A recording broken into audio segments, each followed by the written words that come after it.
Welcome to Jewish Midlife. Hi, I'm Devora Krasnianski. And in this episode, I had the pleasure of speaking with Rebbetzin Bat Chen Grossman, who's a coach specializing in the intersection of marriage and business. Our conversation delved into the fascinating C.A.L.M method that Bat Chen developed, which offers powerful insights into tuning to our true desires and seeking guidance from God to bring those into our lives. What's so exciting about the C.A.L.M method is that it can be used in so many aspects of our lives, including business, marriage, among others. In this episode, we explore the significance of reconnecting with our spouses, particularly in midlife when our lives undergo significant changes. As responsibilities, interests, and family dynamics shift, it becomes essential to tune in again, fostering deep connections and making necessary adjustments. So tune in as we unpack the C.A.L.M method and explore the intricacies of nurturing both our marriages and our changing lives. Enjoy.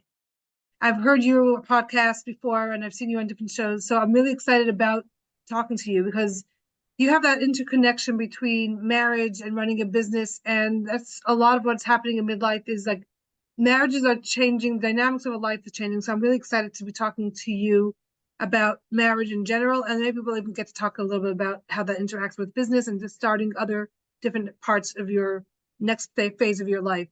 Before we even get into our conversation, can you tell us about your background and what you're doing? Yes. So, hi, thank you so much for having me. Okay. So, I'm a marriage coach for women in business. And that intersection is something that fascinates me because I was a woman in business. I was a graphic designer for 15 years. And I chose that because I knew I wanted my husband to be a rabbi and I wanted a profession that was going to support that. So I went in as a little 18-year-old getting trained as a graphic designer in Pratt Institute, and I became really big. I worked on Fifth Avenue, and when we lived here in Israel, I worked for a really big name. And then I opened up my own thing, and I was growing and growing and growing. The whole time, the process of growing, I felt myself pulled back and trying to grow, and then pulled back and then committing to grow. And this like pulled back thing was really frustrating. And when I was at a conference, I said to my friends, I don't know why we're all just holding ourselves back. And they said, well, I don't need that much. I don't need to become a millionaire. I just need to make it to like enough. I just need a little bit more. And I said, we sound like such weirdos. Like, if we were men sitting around the table, could you imagine some guy saying like, I just need to make a little bit more? No, you know what you're worth. You can do it, whatever. Like their confidence level, even if it's not up to par with what actual life is, it's not in alignment, you still have that confidence and you still want whatever you can get. Like, why is it that we're holding ourselves back so much? And I realized for me, and I said this out loud, I think my husband's holding me back. I think my marriage is holding me back because I feel like if I got too big, then I would lose that. And especially during that time, like there was a lot of celebrities and people who I was following and I knew about who got to 1 million and then got divorced or got to 6 figures and then finally had the freedom to leave their family or leave their husband or whatever. And I was like, I don't want that to be me. So there's a subconscious thing that says you can't make it too big because you're just going to have to pay a price and the price is too big to pay. So it's not worth it. Right. So there's like, I want to get bigger, but I'm being pulled back. And I was blaming it on my husband because it's very convenient. It's a very useful excuse. But in reality, after I exploded at him and told him all this, he made me realize it has nothing to do with him. Like, I'd be happy if you made more money and I could do whatever I need to do to support you. And like, we started having a conversation about this and I realized, yeah, it's me holding myself back. And why am I doing that? So that's the backstory of how I got to being a marriage coach for women in business. Mainly because I had to figure it out on my own and for myself. And the reason why I say that is because there's a ton of marriage advice out there that's really great. for the old-fashioned marriage, where the man's on top and the woman's, sort of trying to like climb up to be an equal, but they didn't take into consideration that there's marriages where the woman's on top, like, much higher. She's more successful. She's more knowledgeable. She may be more in tune or more into self-discovery and self-development. So she's a lot more up there. And the husband's just like, whatever, I'm fine. I'm comfortable.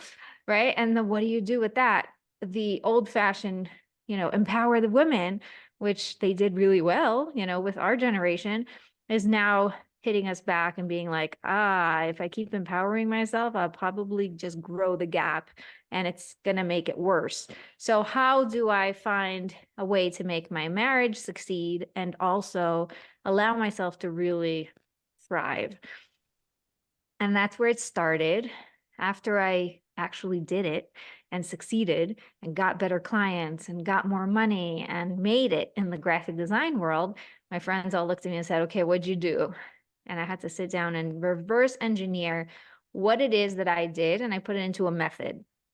And I called it the C.A.L.M method because C.A.L.M are the 4 letters that represent the 4 steps to creating that flow.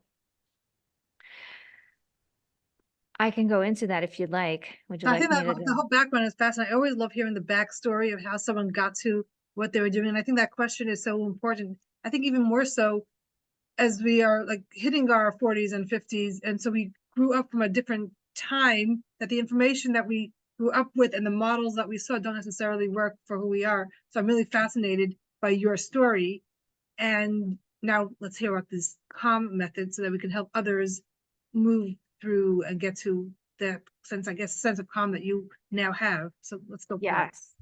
Okay, so the C.A.L.M method are the 4 steps that you need in order to create that flow and that integration between all the parts of yourself. And step 1 starts with connect to yourself. That's the C, it's step 1. And you have to stop everything and connect with yourself. It is so hard because there's so much noise of what you're supposed to do and what you're meant to do and what's the right thing to do and all the external noise that exists and is super loud. And in order for you to really connect and hear the inner voice and be in touch with what you want, you have to be able to lower the volume on all that. And so step 1 is, what do I really want? What do I really want? What matters to me, right? A lot of people say, you can't have it all. Well, you can't have someone else's all, but you can definitely have your all if you sit down and really figure out what is it that you want, right? I want to have a really powerful marriage and a really powerful business. I don't think they need to contradict. And I'm going to find whatever ways I can to make them support each other and work in alignment, right? And I was able to do that by bringing God into it. And then once you have God, it's just sort of all magnetizes to the same source, right? Because Hashem, God, put me here to be a wife and a mother. He also put all these ideas in me and made me want to spread the light. So he's not going to do this, go against me and just be like, oh, well, too bad, you got to pick. No, it's all for him. So I use God as my anchor, and I, always fall back on that, But okay, so step 1, connect to yourself. I want you to put your hands on your heart. Take a deep breath, really lower your shoulders and ask yourself, what do I want? What do I really want? And that's going to guide you. And it's really important. Sometimes you're going to have to journal. Sometimes you're going to have to write pros and cons of whatever it is that you're trying to decide on. Whatever it is, the step 1 is being really clear on what you want. Why? Because step 2 is ask for abundance, is turn to God and say, here's all I know. Here's what I want. And I want to know if it aligns. I want to know if my will aligns with your will. I want to know if this is your will, and if I'm on the right track here, then help me, show me, guide me, right? You're the only one who knows better than anyone else. So let's work together. Let's be a partner. What this does is it takes it off my shoulders. It takes it out of my hands. The control grabby thing goes away. And now I'm in a new level of consciousness. I know what I want, and I'm bringing God into it. And I'm asking for help, and I'm asking to be shown, and I'm asking to be guided. And what happens next is just amazing. And it's step 3. Step 3 is listen for the answer. Listen for the answer means that, we're here for a relationship with God, not just to be told and, bossed around.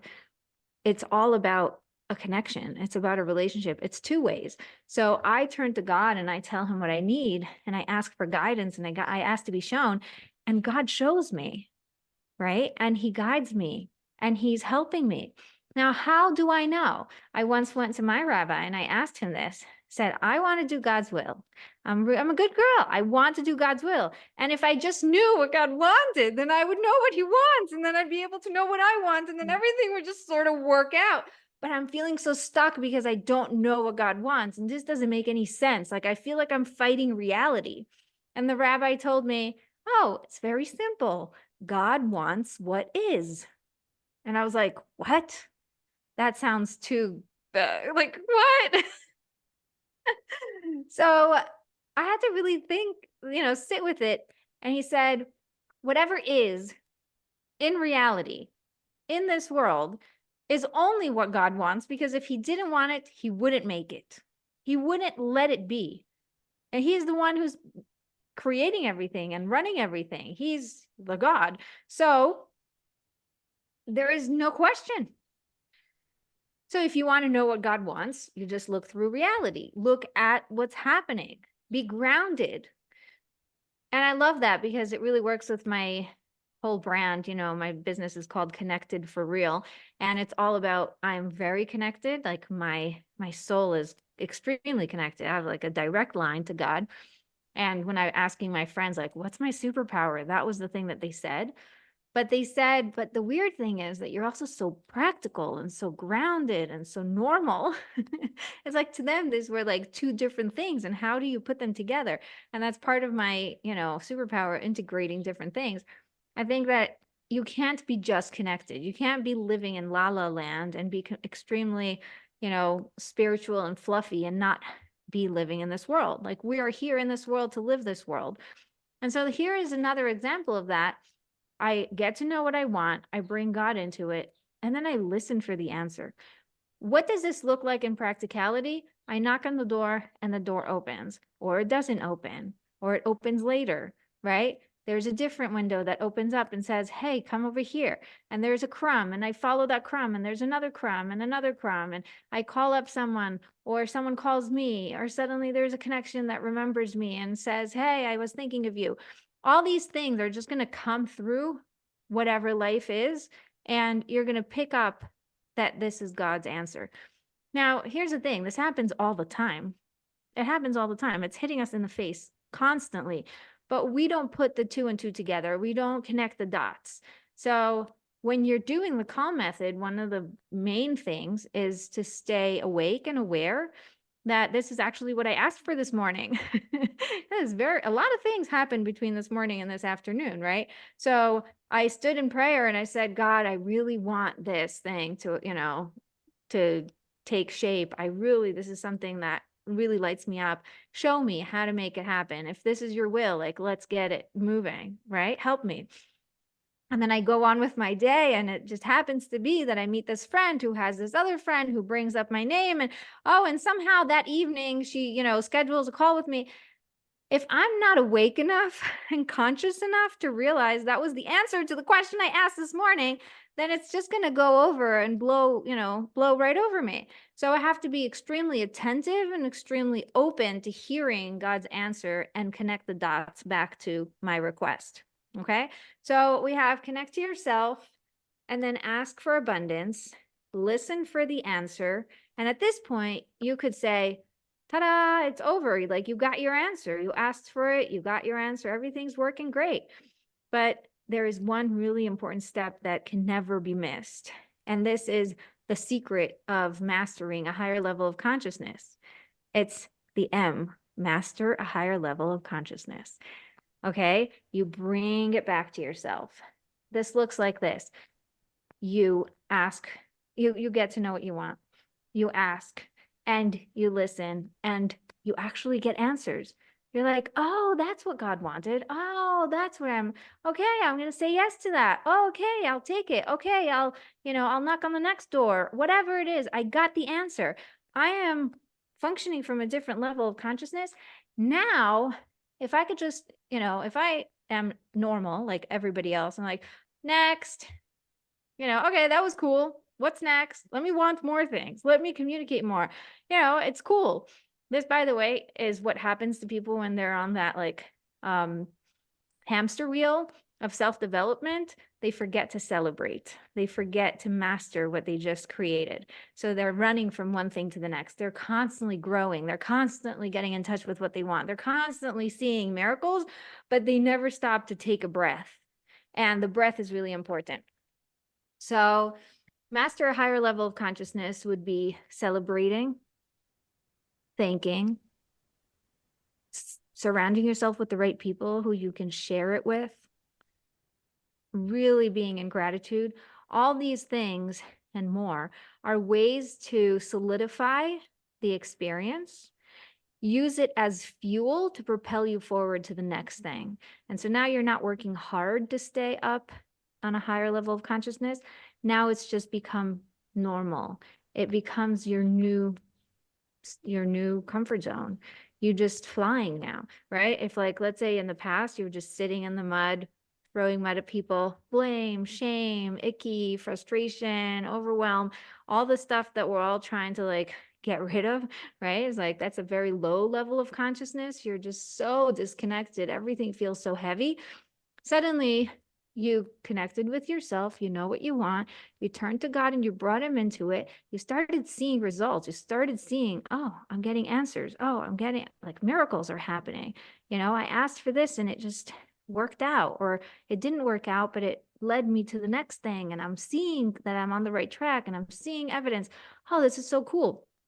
Your body, your mind is starting to be on a different level. You're now flying, right? And the first thing your brain is going to do when you're flying, even though, your brain is thinking, wow, the air quality is nice here and the view is beautiful. I'm really liking it here, but I'm not used to it. I don't know how to live up here. Nosedive right back down to the mud, right? And that's why we have the roller coasters. So you make sure that you're celebrating, thanking, talking about what just happened to show your brain evidence of why this is our new normal, of why this is actually taking us in the right direction, of how we want to stay in this. And that's going to propel you forward to continue to be on that higher level. Okay? A lot of questions that come up, but one of the main questions is, why can't I just go straight to God? Why do I need step one? Why connect with yourself? Just go straight to God and be like, okay, God, I'm ready. I'm here. Which is, what we've been taught a lot is just go to God, just turn to him, right? In any situation that feels a little too much, just go to God. And that's great. But this is what it sounds like when you go straight to God without step one. I don't know what you want from me, God. I'm just overwhelmed. There's so much going on. I don't know what the energy there is so gross. And your capacity to receive is almost at zero because you're in such a low place. So if you don't take the time to sit down with yourself and put together a plan of what do I want? What am I feeling called to do? And by the way, that want within you is also from God. God put that in you, but it's a whisper. And so you have to really sit down with it and listen to it. But what it's going to help you do is it's going to help you come prepared. So when you come with, a list or with pros and cons, or just with an idea of what you really want, suddenly God is like, okay, welcome. Now we're talking.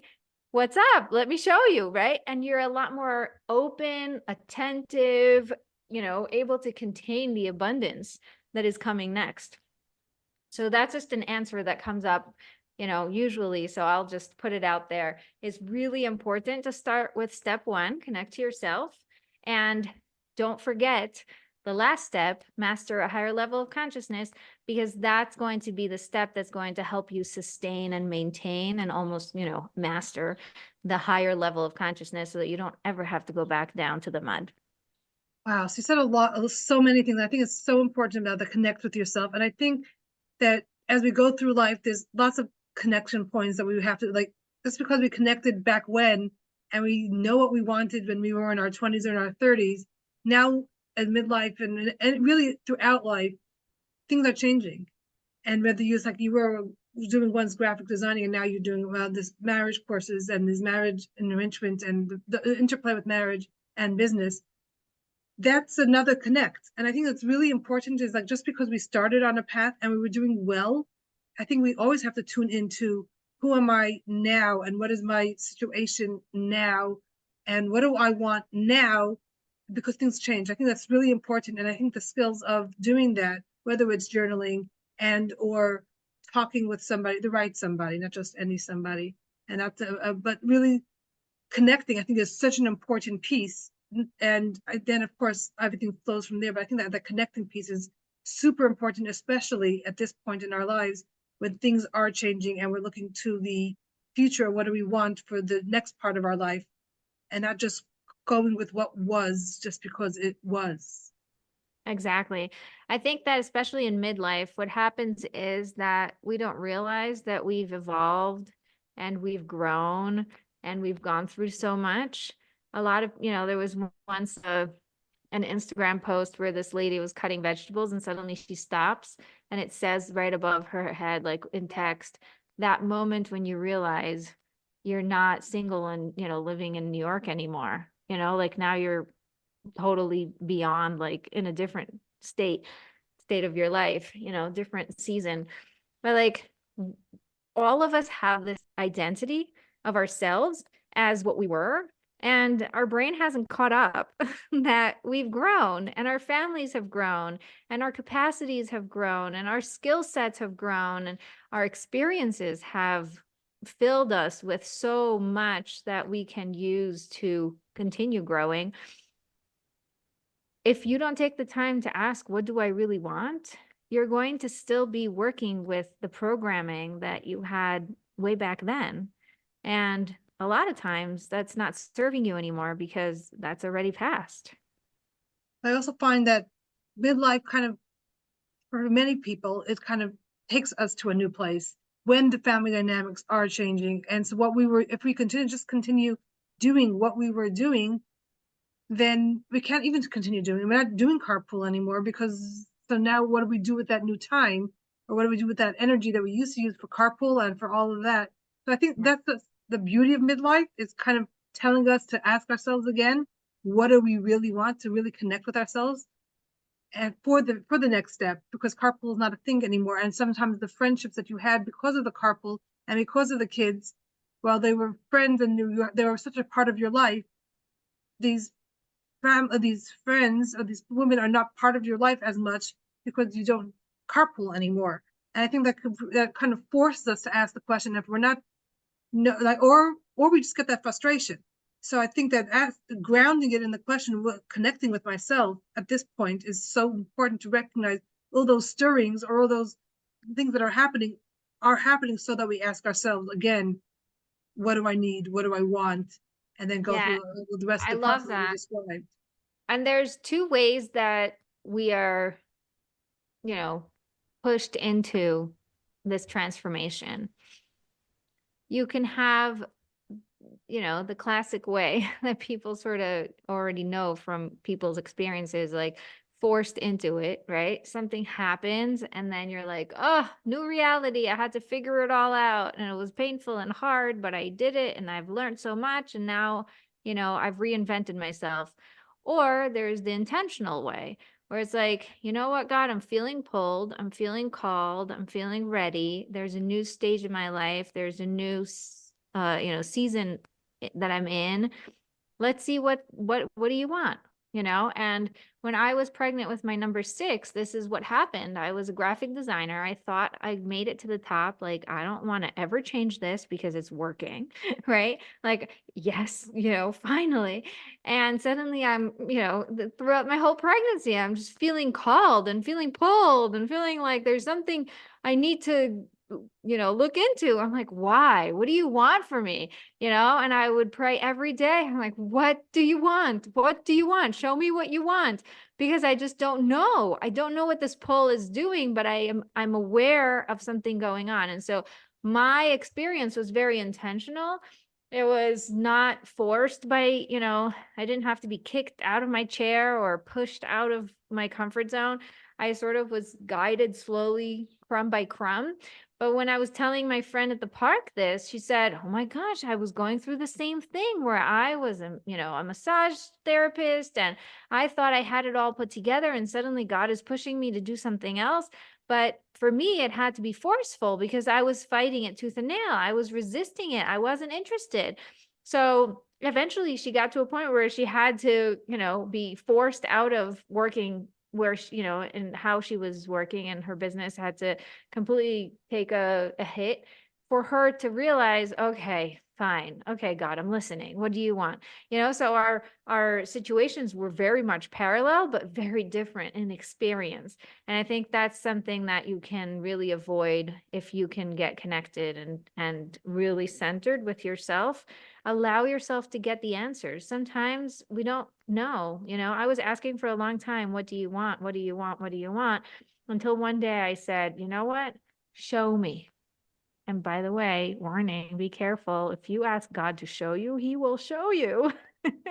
And that day I got 3 people who came to ask me for advice, 3 random people from different places and different things. And I was like, you want me to be an advisor?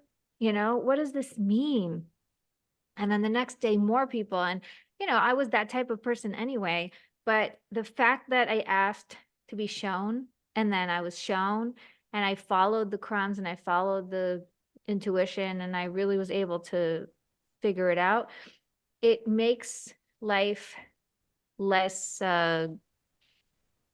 intense, less up and down, less unexpected, and more like I'm open to hearing, And so the unexpected is still there, but it comes from a different place. It's a different energy around it. So I highly recommend, if you are at the stage where you're shifting gears and you're no longer doing the things you were doing, and the kids have grown up, and there's different things going on, sit down with yourself and just ask, what do I want? What do I feel called to do? What am I excited about? What makes me different? A lot of times when you're looking for your superpower, you can't see it on yourself. To you, it's something that comes so naturally. As I said, my superpower is being super connected, and bringing God into every part of my life, and being super practical, and, being really grounded in reality, and being super positive. So people said that to me, and I was like, yeah, but that's not a job. Right? Like, you don't see that as a thing. You just think that's normal. That's me. That's who I am. Some people are like, I'm super organized. Yeah, but nobody's going to want to pay for that, or I'm, whatever it is. I have a ton of energy and I love to cook a lot. Whatever it is that your superpower is, it's mostly going to be hidden from you, because to you it just feels like, oh, there's no big deal. Everybody does that. I thought everybody was super connected. I don't know. I didn't think it was a special thing.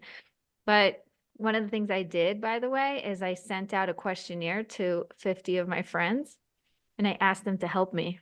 And that was super helpful, because as soon as I heard what they were saying about me, I was like, they're all saying similar things, like there's a pattern going on. And it's the things I wouldn't have thought of on my own, because to me, they just seem too little or too insignificant.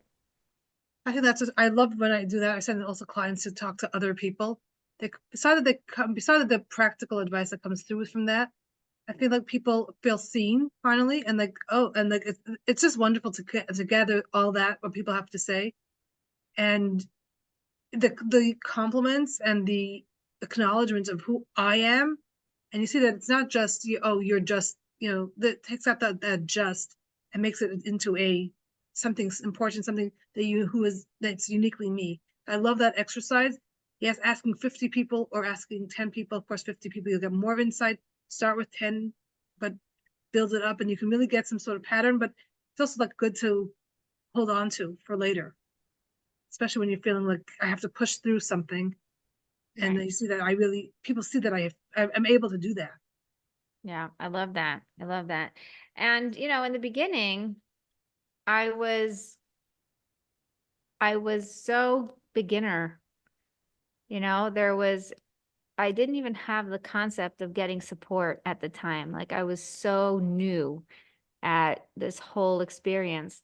And one of the things I realized is that I just need to start hearing and listening to the right things. And so I started listening to podcasts. That was my introduction to podcasting. And those podcasts started to nurture me and train me to think a different way and to see the value in getting support and getting a coach or getting, being part of a group. And eventually I was really frustrated because I didn't have money for a coach. And I was like, oh, like now that I feel ready, I don't have the money. Like, does that make any sense? And in my conversation with God, I decided that, you know what? It doesn't cost any money to look for a coach, to find the right one. Maybe what I need to do is get to a place where I know who I want, right? Just like connect to yourself. I know what I want, and then it will happen. But until I know what I want, it's on me to try to figure it out. So I actually made it my business to follow a bunch of coaches, start to listen to what they're saying, get their freebies and get their emails and do their challenges or whatever. And I was doing all these challenges and all these summits and all these things. And eventually you start to really sift through who you trust and who you don't, who speaks your language and who doesn't, who you want to work with and who doesn't. And that really helped me feel like I'm moving forward without having to pay for anything. Like I committed. And then when I was ready, the money came. It was so crazy how that happened. I love how you said like it doesn't cost anything to start looking. Like Yeah. I know it seems very overwhelming to nothing that is going to cost, or I'm going to have to make some major changes, but it doesn't cost to start looking, and there's no commitment in that, but it also gets that action ball rolling, and then you start finding what works for you. And I just love that important piece of information that it doesn't cost anything to start. So Yes, let's it does bring us not. back to marriage, because I think that's a lot of what you. So marriage and midlife, I think, does change for a lot of people when the family dynamics are. And for some people, they can go back into they can start a business, go back into a business, and so like, and then sort of what you were saying before is that that interplay of the marriage and the business, or let's even say something of doing a chesed, or just the dynamics will change when you use your time differently. So what can someone be thinking about, or conversations to have, so that when they start a whole new part of their life, they keep their marriage intact or even enhanced?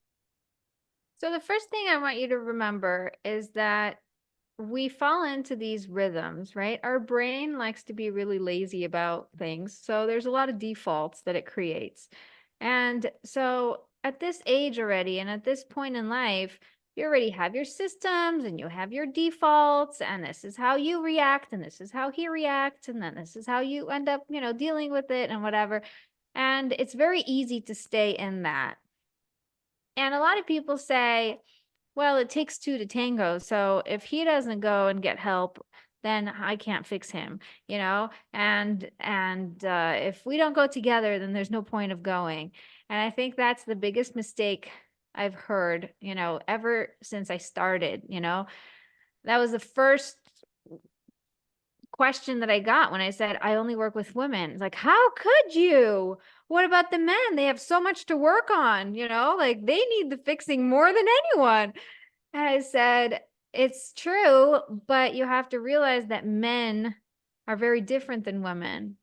And if you ever read the Men Are From Mars, Women Are From Venus, men love to go into their caves, figure it out on their own, and come out and take responsibility for finding the solution, right? Women, they like to talk to everyone and collect information and get advice and really get guidance and then figure it out. And they don't mind figuring out together. They're like, very team player.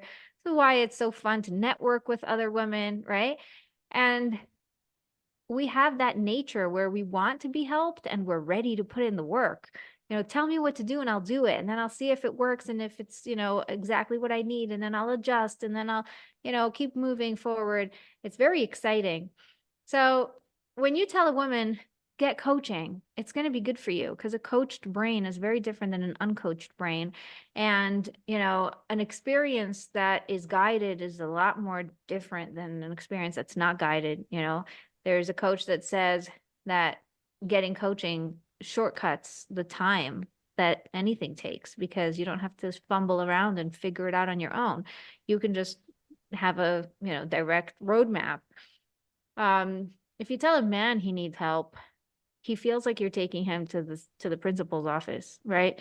It's an icky feeling. He's being, he feels like he's in trouble. He feels like there's something wrong with him. And then you don't respect him and that you don't see the value of what he brings. And he goes into this whole story that isn't even true, but that's just how his natural reaction is to being told he needs help.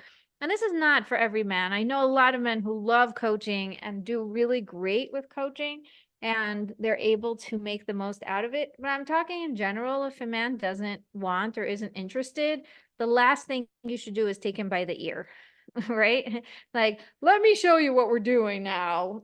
This is where, this is how we're going to fix this. That's number one. Number two, if you sit in a room and you have who to blame, you will 100% of the time blame the other person. You will never take responsibility for something if you have the person right there. So when you come on your own, you can complain about him as much as you want and you can get it all out of your system and it's going to be great because it's going to feel like a release and, validation of how you feel and all that stuff. And at the end of the day, what do you really want is going to be the first question, right? It's like, I just want peace. I just want to feel really, loved. I want to feel successful. I want to do something with my life. Whatever the answer is for you, that you're going to have to take responsibility for yourself, and that's where it starts. Is you take responsibility and you go make it happen. Nobody's stopping you. Nobody's holding you back. It's all the story that we tell ourselves. Oh, my husband's holding me back. It's his fault we don't have this, that, the other. Like, no, that's not true. And actually, when you commit for yourself and take responsibility for yourself, you're going to see magic because what happens is it spreads. It's contagious. When you start raising your level of consciousness, when you start becoming more attentive, when you start to model the things that you're learning, he's going to pick it up. And of course, he's going to say it's his idea and he figured it out all by himself. Fine, give him the credit. Who cares? As long as the atmosphere in the house is changing and it's actually starting to feel like you're moving towards something, that's going to be amazing. Okay, so that's number one, is realize that it can change. It's probably going to change the best if you take responsibility for your own happiness and do something about it without needing his blessing, without needing his support, without needing him to tell you, yeah, you deserve it. Go ahead, blah, blah, blah. Sometimes you just have to want it bad enough to say, I want it. This is what I want. I found what I want. I'm going to go do it, and I'm not saying go against your husband. Please do not.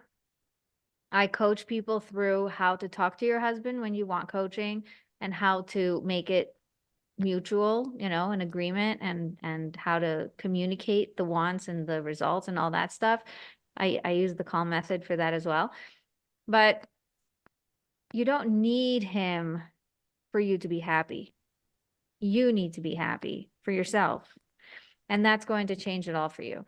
So I think, to your question, in marriage, we tend to feel like this is going to be forever like this. He's always going to sit on the couch. He's always going to be grumpy. He's going to be, criticizing what I'm doing. He's not going to be as supportive as blah, blah, blah. I already know the story, right? Because you're living in the story forever and the rhythms are there. But trust that as soon as you change the dance will change. Because all it takes is for one person to start a new dance. There's a nuance off of that is let's say someone does start going into business. She always had dinner ready at whatever time, and now she's going into business or going to be using her time differently. It's going to impact the family dynamics too. So there's a part, it's not only that, I want to do it and so I can do it. There's actually, it's going to make some changes, and it may even be asking him to make dinner every so often or have dinner later or whatever it is. So there's some of that part of the conversation. So we talk to that. Yeah. So connect to yourself. Know what you want, right? If you come to your husband and you ask him, what do I want? Oh, it's so frustrating for a husband. Oh my gosh. This is one of the biggest complaints the husbands have. She's not decisive. What do I have to tell her what she wants? I'm like, what do you want? I don't know. What do you want? Ugh. Like, to them, this is crazy, right? They don't understand, because to them, what they want is very clear. So when you come knowing what you want, you've completely changed the conversation. Completely. Already you started on a different note. Okay? This is what I want. And you brought God into it.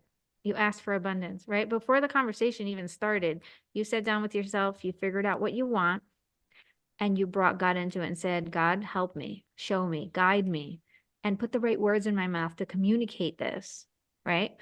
And when you come and talk to your husband, this is now step 3. Listen for the answer. So you've already done a lot of the work without even starting the conversation. But step 3 could look like this. Hey, I want to start a business and I'm really excited about it. I'm feeling really called to be doing this new thing. And what I'm going to need is a lot more support in the house. So would you be able to do suppers, blah, blah, blah, do more laundry, whatever it is that you decided you needed help with because you sat down and, made a list or thought it through. Would you be able to support me with this? What do you think of my new idea? How do you, and then he's going to be like, first of all, blown away, because usually we've never had this type of conversation before in this way. Like, we're not really used to sitting down and being so respectful and nice about things. Most people, I mean, a lot of times you could be like, hey, listen, I'm getting this thing and I need your help, and like, come on, and it's not the same, right? Like, when I'm coming from a different place, I'm very clear on what I want and what I need. I'm also very clear that it's all from God. So when I address my husband, I need support in this. Which one of these things do you think that you can take?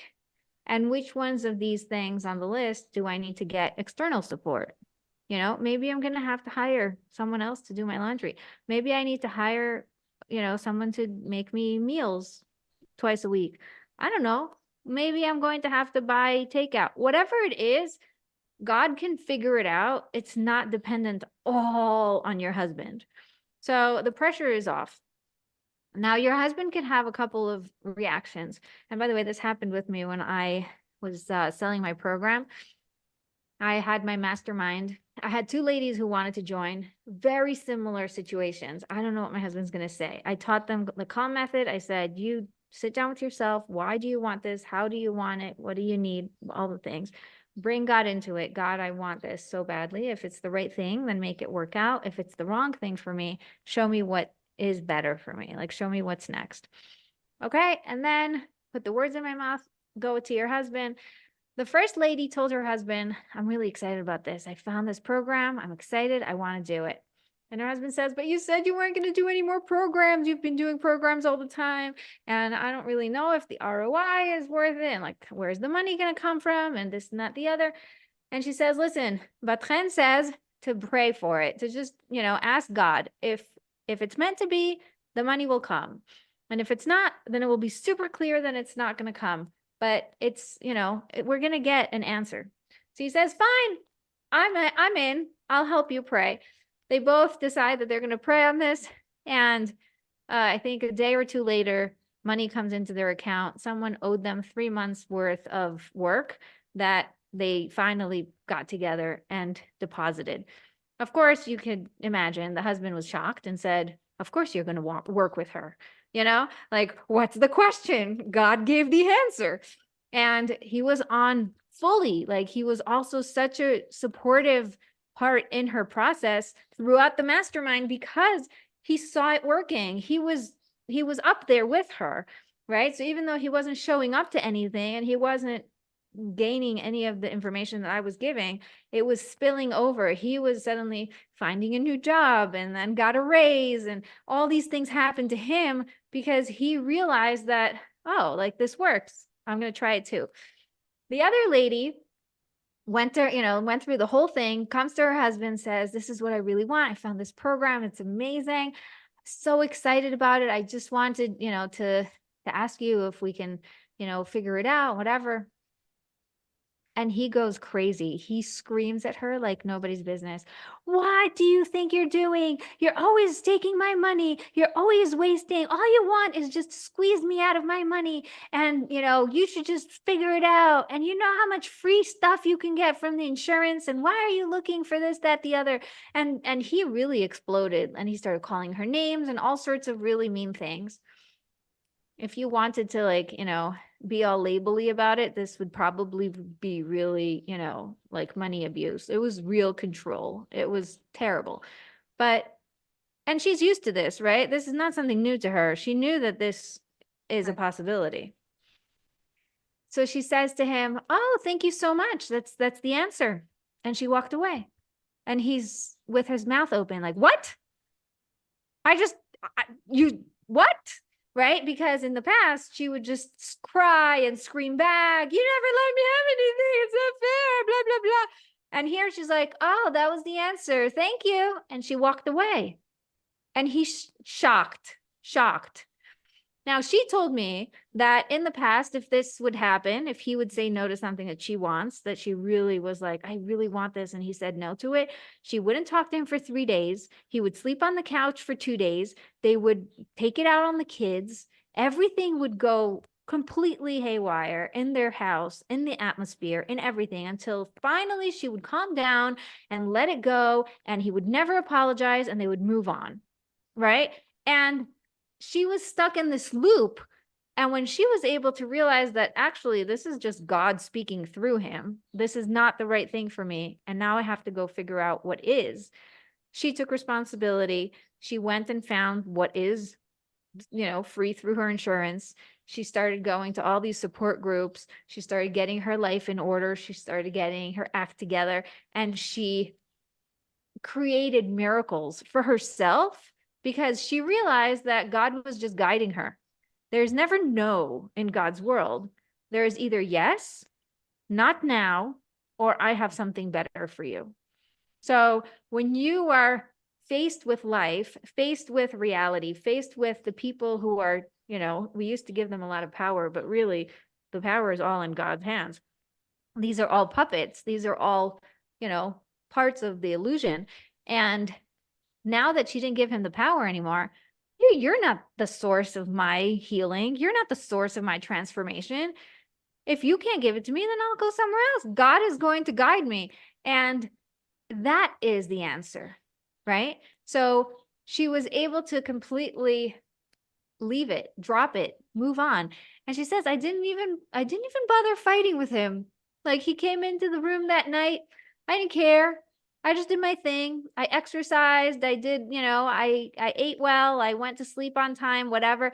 She continued on with her rhythm. And she says, that was a miracle.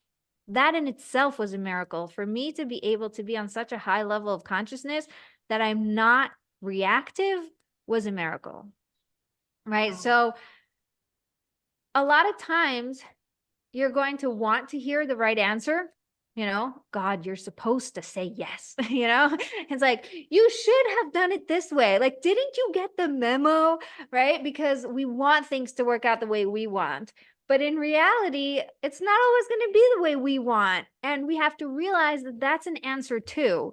And so instead of getting stuck in, no, God said no. And now I'm stuck because there's nothing left. No, God never says no. God says, not now, or I have something better for you. Okay, God, so what should I do next? Show me, like keep going, stay on that higher level of consciousness. Don't give up and continue following the crumbs, continue following. If something didn't open, if something didn't work, then that's just an answer. That's not about them. They're not rejecting you. They didn't slam the door at you because they meant anything about it. It was just not the right place for you to be. This happened to us also when we were buying a house. We almost bought a house. Last minute, they turned around and decided they don't want to sell it to us. Like, who does that? Who cares? Like, you have the money in your hands. You come to give it to them and they don't want to take it. It was the craziest thing that ever happened to us. And I walked out. I was like, thank you, Hashem. Thank you, God. And my husband looked at me and was like, have you gone nuts? They just rejected you. I'm like, I don't care. They're just a pawn. Like, they're just playing a game. I am here hearing something different. I'm hearing I have something better for you. I'm hearing I am saving you from something and you don't know what yet. And that's all I need. I trust so much that God is so good to me. Anyway, it turns out that house had a gigantic explosion in the entire system of pipes after we didn't buy it. And the people who did end up buying it had crazy work to do. We also ended up buying a different house that was in a way better location and had a way better garden, and everything was way better about it. Like, everything, if I told you the story in hindsight, you'd say, of course, everything works from God. Everything works out always. But in reality, it's not always so clear. When you're in the story, it's very easy to get discouraged and very easy to hear the no's and just get like, oh, I can't believe it. How do you not figure this out? Like, God, you should have known better. And really, no, thank you, God. Like, thank you. I get that this is an answer too, and this is guiding me in the right direction. And how do I celebrate this too? Right? To stay in that higher level of consciousness. So thank you for getting that answer from my husband. And thank you that I didn't get that client. And thank you that I didn't buy the house. And thank you that whatever is going on, because then I'm able to use that energy to continue that movement and propel me forward, as opposed to letting me nosedive back into that icky place.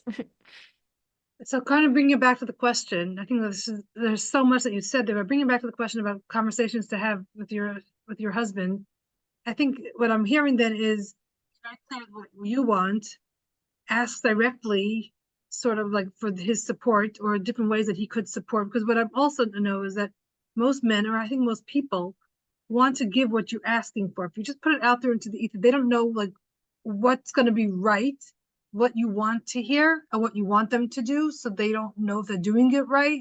And so hinting or wishing doesn't really work well. And so ask it clearly, and then they can actually give you graciously, for most people, what you want.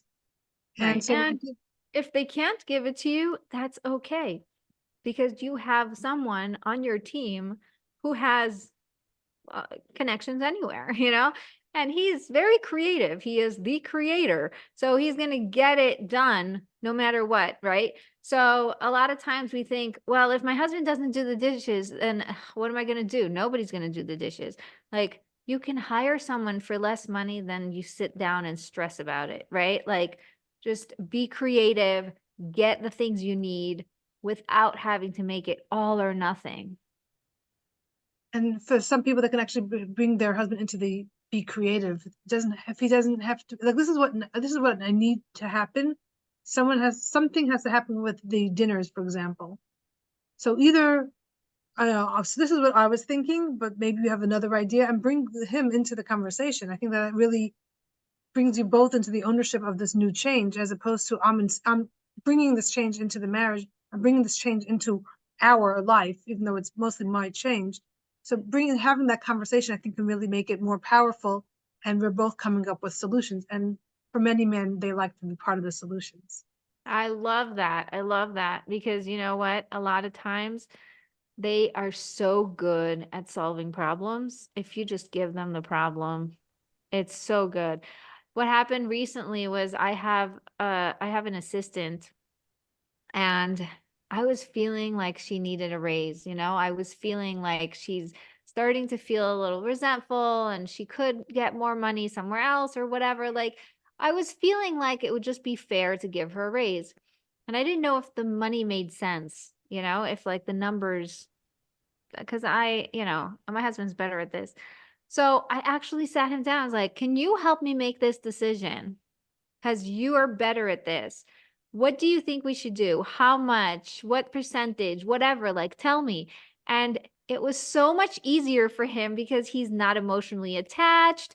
He's just looking at numbers. He's telling me, facts. And it worked so well because I was able to lean onto someone I trust and get the help that I needed without having to feel like it's all on me. And my husband felt like he was supporting me in my business. He was helping me out, which was great. It's a win-win for everyone. I have So I one love that last you question. set that up. Okay, so you mentioned earlier something about when the wife does more of the growing and that gap.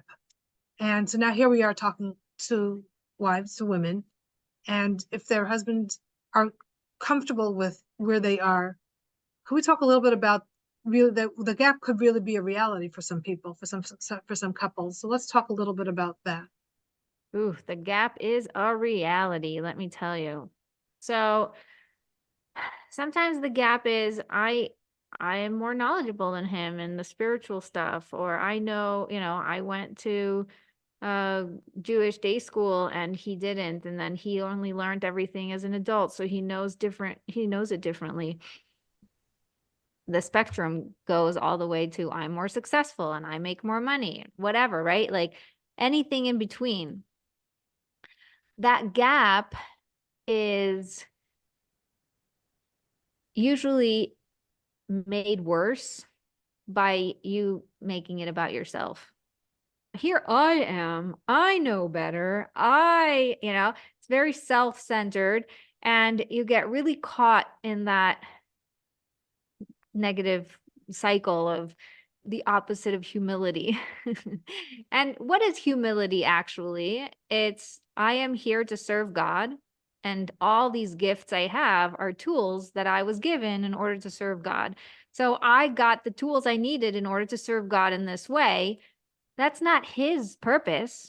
He has a different purpose, and he got the tools he needed in order to serve God in his way.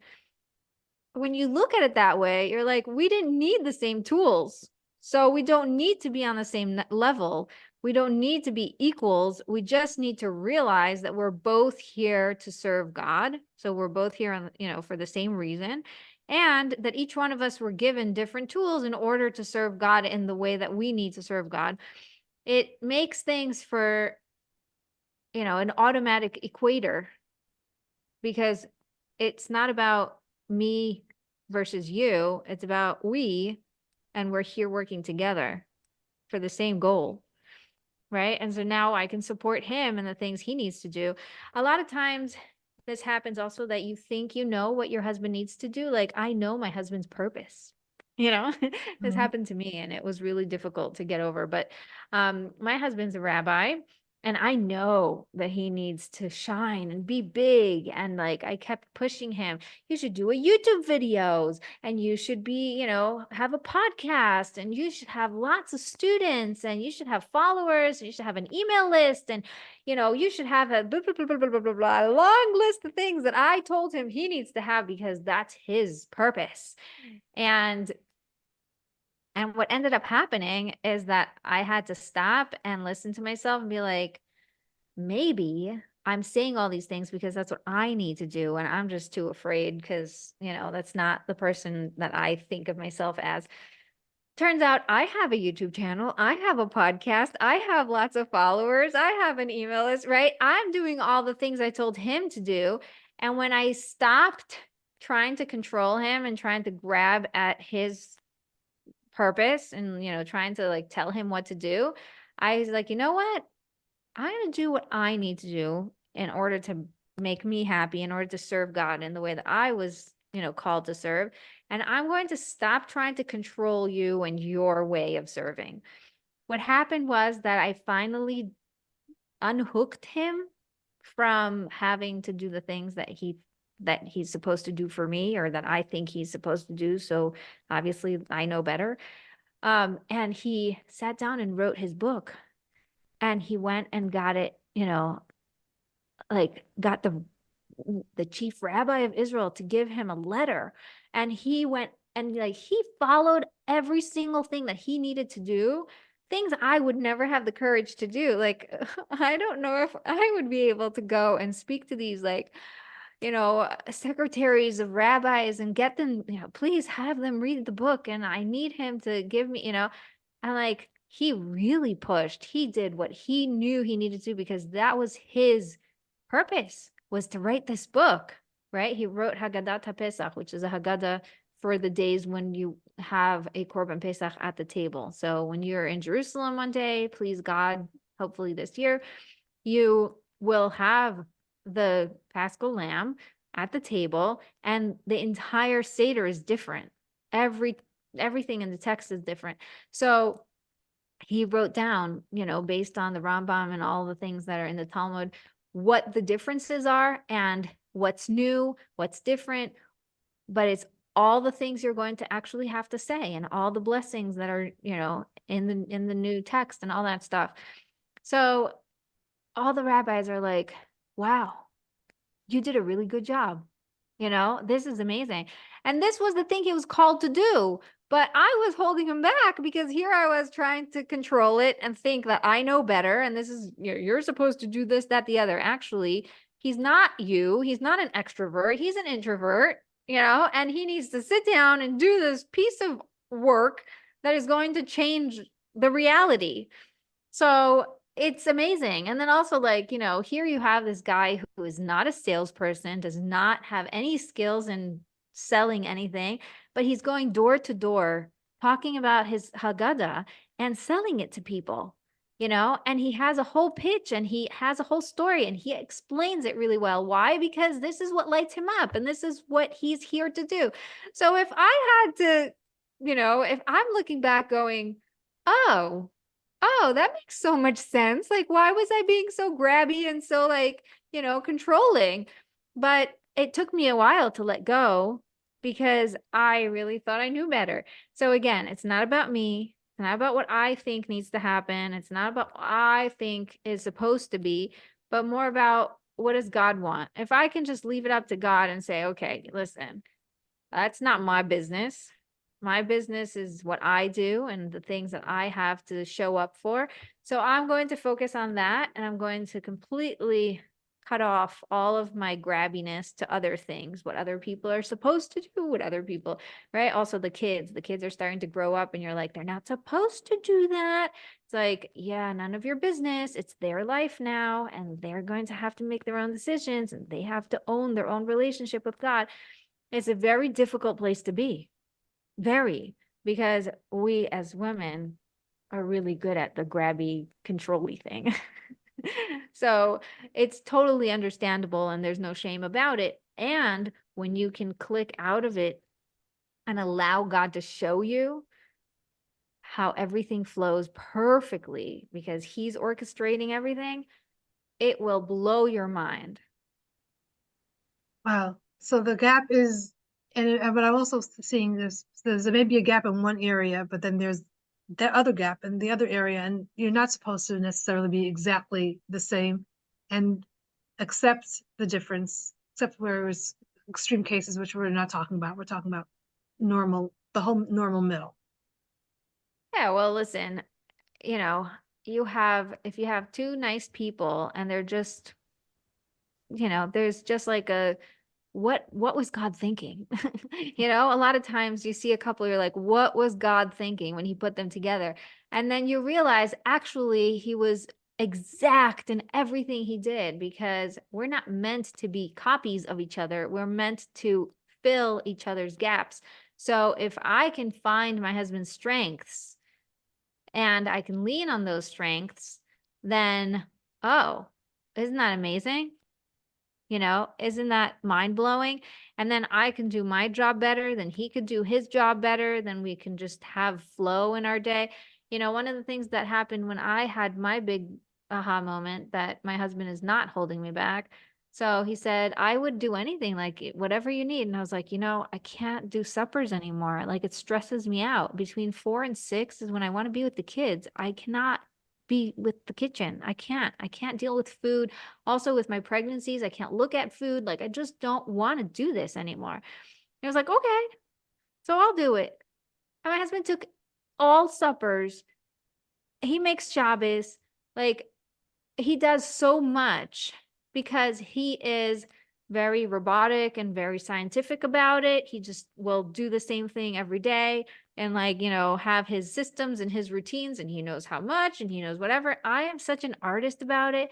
I look at the fridge and I'm like, what is calling me to make you today? Like, you know, it's crazy. It's crazy when you think about it. It's like I make Shabbos and I'm like, what colors, what flavors, what do I feel like having today? And he's like, well, what do you mean? We're having chicken soup like every other week. You know, like no change. And as an artist, this was hard for me to swallow, but I realized that, yeah, you know, simplicity is key. If he's doing it and it's simple for him, that's fine. Let him do it. If I have the energy to make a different soup, I'll make it during the week and we'll have it for, you know, for lunches or whatever. I'm in charge of lunch. That's fine, but he does suppers, and it's so, so helpful. Like, you know, I never really thought of his superpower as being so routine and so square about things to be so useful in these types of situations, but he was able to show me that that's a way that he could support me. So, you know, and then I went into this whole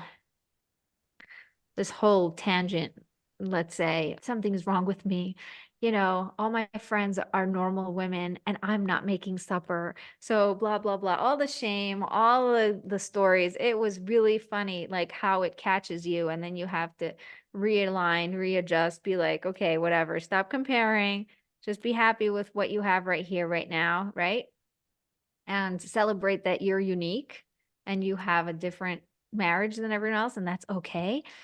And I say it also because a lot of our suffering comes from that comparison, thinking that, you know, the husbands should, the wives should, this, that, the other. It's actually, they've, you know, our generation has broken all shoulds. There is no shoulds anymore. You know, if the wife takes out the garbage, then that's what works for them. And that's fine. If it's working, it's working. You know, don't get involved. It's working. You know, if the husband's making Shabbos, it's working. Leave it alone. Move on, right? Like stop getting so caught up in the noise and the external everything's. Just stay focused. And that focus is going to really push you forward, because now there's no competition from the outside. There's also no competition within the house. We're both working for the same goals. I love how you We're say that every marriage there's no right way to do a marriage. I mean, there's maybe a few wrong ways, but there's no exact right way, right path to do. And I think that's really a key piece, especially as we get into midlife specifically, but I think all throughout, is that you've here however many years you've been married, and there's so much has changed since you were the younger when you got married, and the marriage changes, your life changes, and the world has changed. So the way you expected when you came into the marriage and the way you expected even 10 years ago, it has changed because reality has changed. Your reality has changed. You've grown, each of you have grown maybe differently in different ways. So there's no right way. And I think that's a really important piece to maybe end with, of just really checking in with yourself and checking in with your marriage and making your marriage work, not making someone else's marriage work or someone else's vision of marriage work, I think that's really important, is to have what you said, the connect with yourself, to ask, to listen, to really be aligned for your marriage. Yes. And I want to add another thing.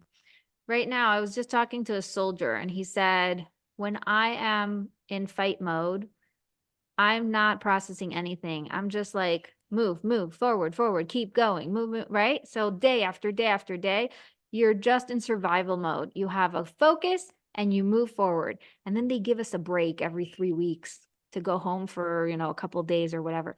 Those breaks are so hard because I suddenly have to sit with myself. I have to process. People are asking me how I'm doing. I don't know how I'm doing. I haven't sat down to think of how I'm doing. I'm just go, go, go, go, right? And he made me realize this is so similar to how we are as parents. You get married, you have a kid, you have another kid, you have another kid, you go into a system, you go into a program, you go into this, you're starting to like rhythms and things, and you're just trying to survive. And then you're like a little bit thriving here and a little bit thriving there. But for the most part, there is a chunk of your life that you haven't even caught your breath from. And people then get to that place where they finally can take a breath and like, what just happened? How did I get here? What is going on? And that's the hardest part, is maybe some of the things that we did, I'm not 100% with, or maybe I didn't expect that that I would have to deal with this, that, or the other, right? Nobody sits around and like requests their challenges in life. God just gives them to you.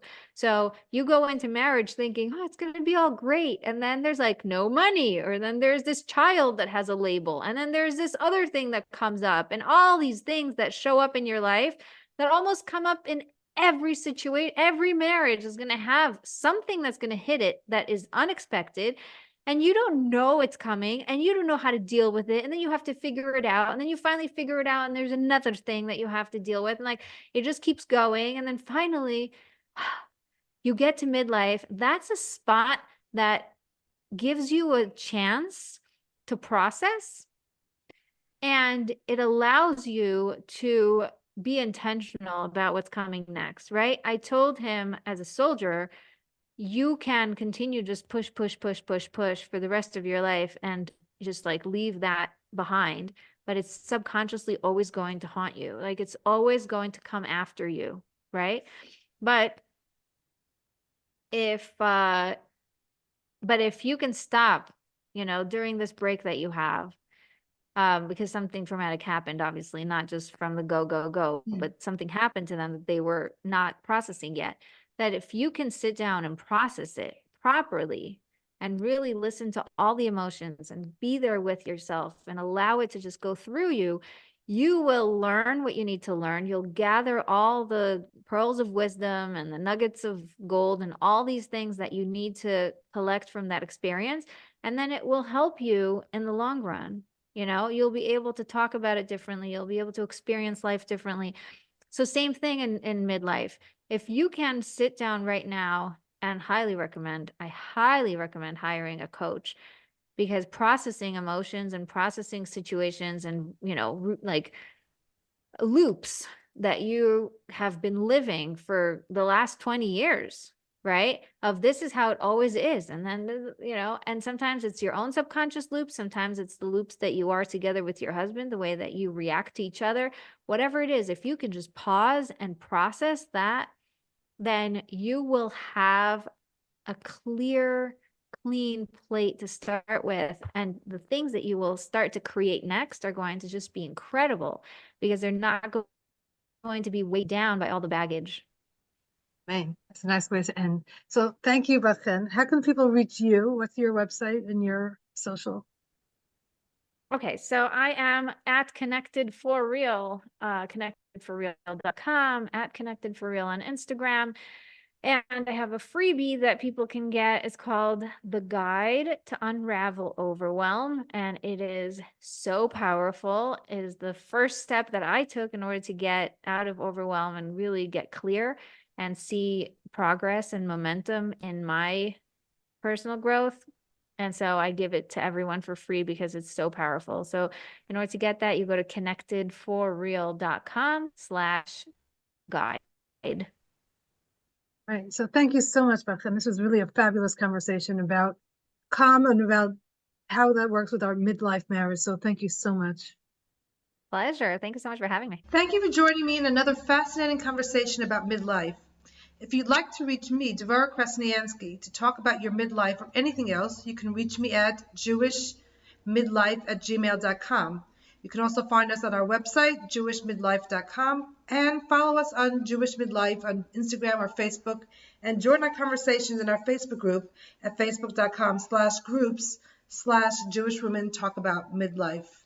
And share what we're doing with your friends and others in the midlife phase.